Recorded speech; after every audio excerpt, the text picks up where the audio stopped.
Hey, what's up? It's your boy Big G, the corruption officer, coming at you with yet another adventure or one of my experiences as a correction officer that went to jail. Now, the topic of the night, I'm going to get right into it, is rape inside jail. Now, let me explain something. Things are different. Rape is seen different through the eyes of inmates that are lifers. Let me explain that, right? An inmate that knows that he's never coming or they are never coming home, right? They look at a lot of stuff different than we do or people do in society. Now, I know we all heard about the brutal rapes that go on, kids, booty bandits, and all kind of craziness that be going on inside jail. That men and people be getting raped. What I've saw when I went up north, when just being around lifers, being around people who ain't never coming home, people who there's certain codes in jail, like okay, you might go up there, you might join the Bloods, you might join the Crips, you might become a Muslim, or whatever the case may be, and then you got people who up there that under no circumstances are going to have sex with another man because that's just not their thing. Now they don't judge other men up there that be having sex by men because guess what? In society, what are you going to say to them? How are you going to judge them? You know what I'm saying? It ain't really no such thing as coming out the closet up there, especially if you are a lifer. And now, don't get me wrong. I'm not saying that people that are lifers that's up there doing stuff like that. People are doing whatever they feel they need to do to survive up there. If they not with the shits, they not with the shits. They not doing it. You know what I'm saying? As far as I know, lifers, sometime every 10 years, they get shipped to another jail. To another jail. And what I mean by that is they could do 10 years in the jail and be Muslim. Then they go to another jail and they may have a lover. You know what I'm saying? I've seen it. I'm not accusing nobody of anything, but I've seen guys that came through, you know what I'm saying, that was Muslim, always going to Muslim service, especially when they have a Ramadan and because of the food and all kind of stuff. And they're Muslim. The next they crippin'. Some of them signing the PC. You know what I'm saying? I done seen it all come through that island, and then especially when I went up north. So I'm just trying to put you in the mind frame of the topic of what I'm talking about right now. And another thing that I found out is when, of course, we all know a person go to jail for rape, he fool. He gonna get beat up. They find out that he's a rapist or whatever case it be, he gonna get dealt with. He gonna have a hard time up there, especially if they get a hold of your paperwork. And immediately in jail, inmates have access to getting a hold of somebody's paperwork to tell if they snitching, to tell what your charges are. I was up there, they was like, what you in there? What's your code? 15 something. Oh, that's rape. So, oh, he bust somebody over the head and he robbed them and stuff like that. It was a guy who came through for rape. Of course, they jumped him. You know what I'm saying? How you gonna rape a woman? Stuff like that, right? And this is when these dudes' psyche, they got different levels of rape. One guy says, listen, I may have raped a woman, but this dude raped a kid. I don't fuck with no kids. I don't mess with no kids. Dude, you still a rapist, but you feel that he's worse than you because he raped a kid. Then there's another guy who says, this guy is worse than the worst because he raped his own kid. There's a lot of sick people out there that try to justify taking sex from another person. You know what I'm saying? And what I'm trying to put you in the mind frame of, in prison, when these people are never coming home or they got long stints of time, to do, you think they care about what you think about them as a person who has sex with a man or a known booty bandit? There's booty bandits in jail that get much respect, that put work in. I remember working on Rikers Island. They had separation at the time it was either called gay housing or homosexual housing. I don't want to offend anybody, because without using the proper terminology. But when I was there, it was called homosexual housing or gay housing, and an inmate had to sign paperwork that says that I'm gay and I would like to sign myself in. Call signing yourself in, just like signing yourself into protective custody. They would sign themselves in to gay housing. And while I was working there, these dudes have this ideology that I'm not gay if I'm the one that's on top, I guess, having sex with a man. I'm the pitcher, he's the catcher. You know what I'm saying? I'm just trying to tell you what the terminology they was using in prison, and some dudes try to justify them having sex with men in the eyes of other inmates. You know what I'm saying? Some dudes allegedly sign themselves in PC because they're running from something. They got problems. They can't be in general population. They don't want to, when I say sign themselves in the gay housing, because they got problems in general population and they figure being in gay housing is easy. But let me tell you something. Gay don't mean punk. I'm just letting you know that right now.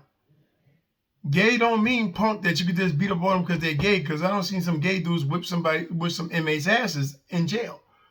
You know what I'm saying? But one dude was telling me straight up and down that he's not gay because he's the one that's doing the deed and not getting the deed done to him. Bro, however you want to live, whatever you feel floats your boat, that's what it is. But I'm just trying to tell y'all, enlighten y'all on the perception of what people think about when they go to prison and gay versus us out here in society. You know what I'm saying? There's a bunch of stories, a bunch of stuff that I've seen or, tried to prevent when I was there. Now, another thing is, let me break down the officer having sex with an inmate. That's rape. I don't care if it's a male officer having sex with a female inmate and she with it, or a female officer having sex with a male inmate and he's with it. Of course, the male inmate is going to be with it. In accordance of the law, that's rape. Because a law enforcement person, an inmate can't consent while they're incarcerated to have sex with you. We all heard about the female who had a baby by the cop killer. You know what I'm saying? She was a correctional officer, fell in love with him. I guess he had the gift of gab or whatever. And he had sex with her. And she went, I think she did 6 months. Now, what I'm trying to say is all over the world, it's not just Rikers Island, inmates are having sex with these officers and they're getting caught. I know y'all heard about the inmate up in Baltimore. Duke had 5 babies by 4 different correction officers. 5 babies by 4. How?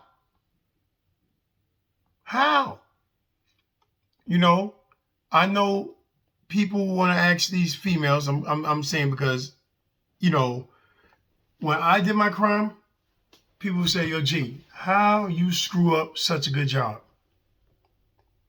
How you screw that job up? Being a correction officer, hustling and smuggling and bringing stuff in there. And I had to make bones with myself. I made my bed. I paid my debt to society. But it was another thing as an officer. You sitting there, you trying to hit on the female officer. You know what I'm saying? And you wondering, why would she have sex with this inmate instead of having sex with me? But what I'm trying to tell you, it really goes down. And then with rape, you never know. You never know what somebody does outside the job. I'm talking from an officer's perspective. You never know what somebody does and what their lifestyle is. It's their business, however they want to live, but you never know and you can't judge it, right? For instance, there was a guy was workout king. You know what I'm saying? Go to the gym all the time, work out every day, diesel and everything, walking around, knocking the inmates out, all kind of stuff. And it was an incident where he lost his job. Why he lost his job? Because he had consensual sex with an inmate. In particular, he had consensual sex with a male inmate, but it was a setup. He lost his job because a male inmate gave him a blowjob and did the Monica Lewinsky. Kept the evidence, turned it in, they matched the DNA, and canceled Christmas. He lost his job.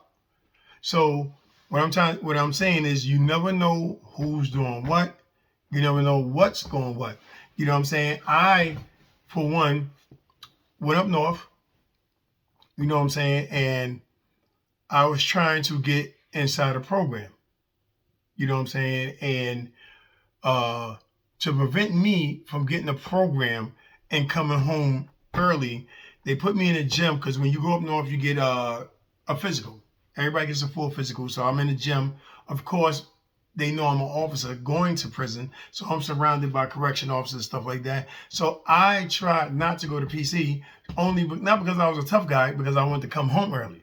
I knew I was the first offense. I figured I'd get a drug program, or I could get work release. So while I was there, officer stood up and said, Heyward, he made me stand up in front of everybody. And he said, well, how long were you a correction officer on Rikers Island? Which now, if you didn't know my story, if you didn't know who I was, now you know who I was. You know what I'm saying? So now everybody in the gym looking. So he told me, now they're going to force me to have to go in to protect the custody, because he needed, the warden stated he needed to protect his own officers. So they wanted me to do my full bid. And once you're in protect the custody, you're not getting no programs. Knock it off. You're not getting no programs. So now I'm in transit, going to another jail. So I'm laying over at this jail. You know what I'm saying? And I hear this loudmouth kid talking crap to the CO, throwing up his set, telling him who he is in the town and stuff like that. And I'm sitting here shaking my head, because as a correction officer, of course, you know, I've seen this 100 times. You know, in my mind, they're about to whip his ass. So from my cell, I hear him talking smack, and then I hear them saying, okay, we're going to fix you. So what happened was they took him and they put him in the cell. Now, I can see across from where I'm at, I can see the window of the cell. And I'm letting you know, it was this huge, crazy, big-ass freaking inmate that they put this kid in the cell with. Now, the kid had a heart. The kid wasn't brolic, but he was kind of tall. He had some height on him. Yet still, he still was a young kid. And they put him in the cell, and I already knew what was going to happen when lights went out. And it happened. You know, you hear him in there, you hear the grunting, you hear the fighting, you know, for a few and stuff like that. And I know these officers heard it. And I'm saying to myself, you know, and I'm not saying, I'm going to keep it a buck. They were white officers, and this kid, because these young kids don't understand. This is not the street. These correction officers got your life in their hand. They got your life in their hand. You know what I'm saying? And they can decide whether you live or die in there. And they put him in there with this inmate purposely to teach him a lesson, knowing that this big inmate was known for being a booty bandit. You know what I'm saying? And it happened. And he took that kid's manhood. And I just know the humanity in me. I've seen it, heard it a million times. And I'm looking at them like they didn't have to do that. But at the same time, the kid didn't understand where you were at and the repercussions of you running your mouth to these correction officers who decide where you're going to go, what you're going to do, and what's going to happen to you. So it was done. You know what I'm saying?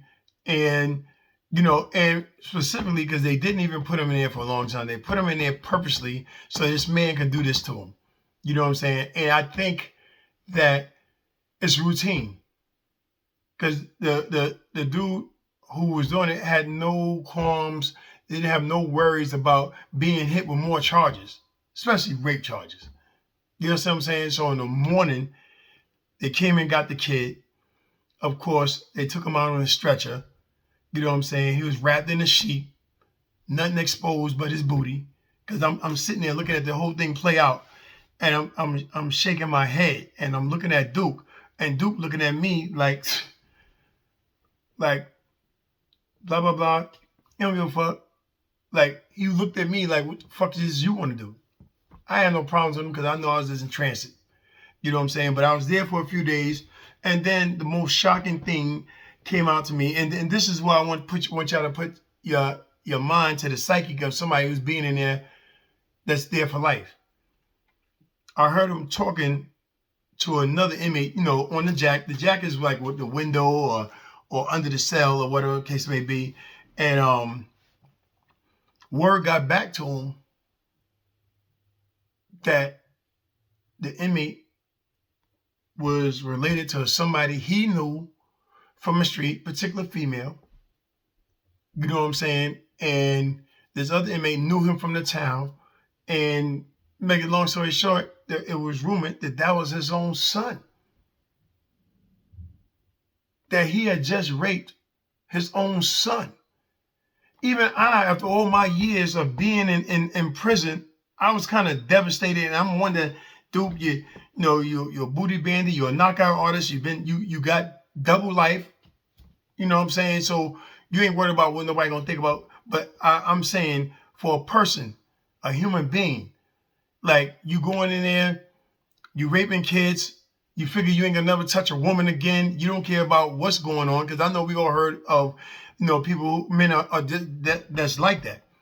So I'm across the cell and I'm looking, like the whole tears, like, yo, you know what I'm saying? Like, yo, this dude just raped his own son.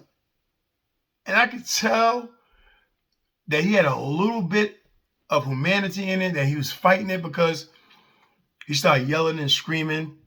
How was I supposed to know? How was I supposed to know?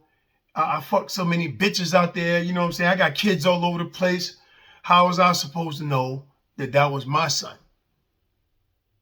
He ain't my son. Denying it. He going back and forth, fighting with himself, fighting them demons with himself, trying to convince himself that it was his son, it wasn't his son, and then that he didn't care if it was his son. This is what I mean by some crazy people out there. And his mentality of not worrying about that he just raped his own son. Coming through there. Like, what are the chances? And his thing was, he got mad sons out there that he don't even know. According to him, because he was getting so much ass and had so many women and stuff like that. What I'm trying to say is, rape is rape. And then this is for these young bucks that be coming through, because I've seen a lot of young bucks coming through with, I'm not going to say bogus rape charges, because rape back then is different than a rape now. I'm going to break that down to you right now. As a kid, growing up in the projects, we played games like it would be 4 of us males, 4 females. We'd go in the elevator and unscrew the light bulb out, and being there humping with these chicks as kids, teenage. You know what I'm saying? And the way it goes right now, let you do that. I did that, humped on one of these chicks in the elevator playing, run, catch, and kiss, chasing chicks up on Pebble Beach, screwing them on the roofs of these projects. I know some people around the world ain't used to how the housing projects get down, but that was, I'm gonna be honest, was fun and game as kids. You can't do all that stuff right now. You play a game like that, you grab a girl butt in high school. You take a girl in the elevator, hump on her, and even if she's saying stop, she in the elevator, she got in the elevator, we all in the elevator. Grown-ups even knew, because when the elevator stopped on certain floors, if they see a bunch of kids there with the lights going, with the lights going, they didn't get it, they didn't even get in the elevator. Now, I'm not condoning it. I'm just saying, as kids, people play these games in the hood. And guess what? It wasn't no rape charges. It wasn't no foul, no whistle. Now, I'm not condoning it. I'm not saying that right now that's what you should be doing. But in this era right now, you do something right now, you're going down, bro. You're going down, bro. You may have females who are promiscuous. I mean, back in the days, dudes used to run trains on females. It wasn't nothing. And she had a name for herself in the projects and stuff like that. It was normal, but it's not normal now. I'm saying this now because a lot of kids are coming through with those charges. A lot of kids are coming through with the girl was with it. Boy 16, girl 15. The girl was with it, but the parents find out that a whole bunch of dudes that had sex with their daughter. The parents is pressing charges, and you in Rikers Island. I seen it a lot. Trying to explain yourself. Trying to explain a rape charge is real hard in Rikers Island. for how they give it up for people who go there for rape. Let me just say, it's your boy Big G. It's a nasty game inside prison. Of course, we know when it comes to rape. And this is why another message why don't go to jail. Don't put yourself in that position.